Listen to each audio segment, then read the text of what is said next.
I actually had a conversation with somebody the other night on my Twitch, because people got in an argument somehow in my chat. The N-word conversation broke out, but somebody was like, "Well, why can't I say it? I should be able to say whatever I want. You shouldn't regulate my free speech." And I told him, I'm like, the difference is not that you can't say it. You can say whatever you want. Right. It's not illegal. Nobody's gonna you're not gonna go to jail for saying it. Well, in some places you might, but overall, it's not really illegal.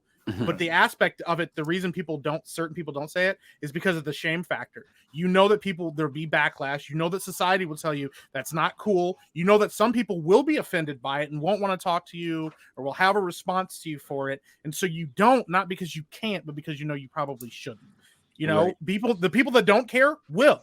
And they don't care about the backlash. They have no worries about what's going to happen to them. But most people in general do not want to be ostracized from society or don't want to be shamed.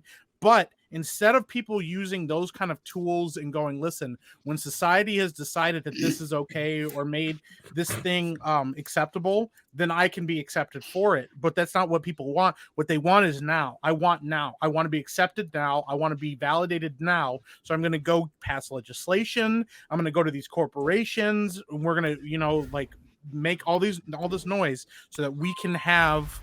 So I don't have to worry about being shamed for whatever lifestyle I want to have. It's instant gratification. Our society is really good at making things easier for human beings, right? And I'm grateful for a lot of that. But it went from life was really tough for a very long time, and then there was this pendulum swinging over to making life easier, and it didn't stop when it was all right, it's easy enough. Let's maintain some sort of hardship in a you got to work to live kind of vibe, and it just kept going. And then the people that are this is where we are now. We're way over here where people are now, everything's kind of taken care of for them. We have all these great amenities, and this where people are used to just getting whatever they want, that instant gratification, that people getting sugar. Sugar it triggers the same similar things in your brain where it's oh, I want more. I'm because humans for a long time, sugar is a very rare thing, or was when we were calorie dense thing.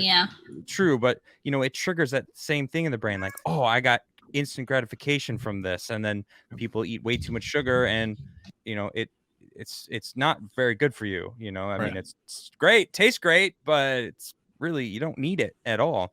But that instant gratification is the same thing that you were just talking about. I want it now. I want this, and then add in the whole society is about me. Give me my things. I'm selfish. And this is what everyone tells me to get your own place, get your own car, get your own everything. Don't worry about having a community. It's all about you. You are the person that you could do whatever you want to do if you put your mind to it. And you deserve all these products. Go buy them all, because the more products you have, the more value you have. And that's total bullshit, but people have fed into it. And now we're seeing the fallout of not the generation soaked up with that. Their kids have now grown up, and now we're witnessing a generation of adults who are still children wanting to continue that instant gratification. And now we're seeing a rise of communism because they want free things. They want to remain being children and not have to worry about the hardships of life. And it's a problem. It's a big issue. 100%. What's the antidote for it?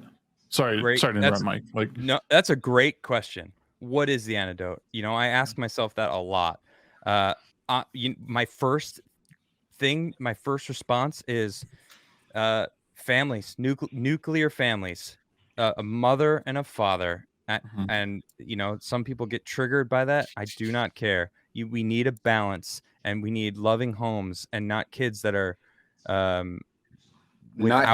well, most importantly, the kids aren't being validated from the love of their parents. So they're seeking validation elsewhere. They're seeking it online. They're seeking it in groups. And then there's these groups that are love bombing these kids and indoctrinating them into their army, SJW Army, for example, BLM, anything. These kids are seeking validation because they're not getting it from a solid home. And when that's a broken society. So we need to bring back the families. That's really important. I do think part of it, though, is a lot of parents misinterpret a loving home into being not ever making your kids be mad at you. So there's a lack of discipline as well in that. So absolutely, kids never learned that whole, you know, I Well, need to raise fatherlessness thing. goes hand in hand with lack of Oh, yeah. discipline. Absolutely. You know, Yep.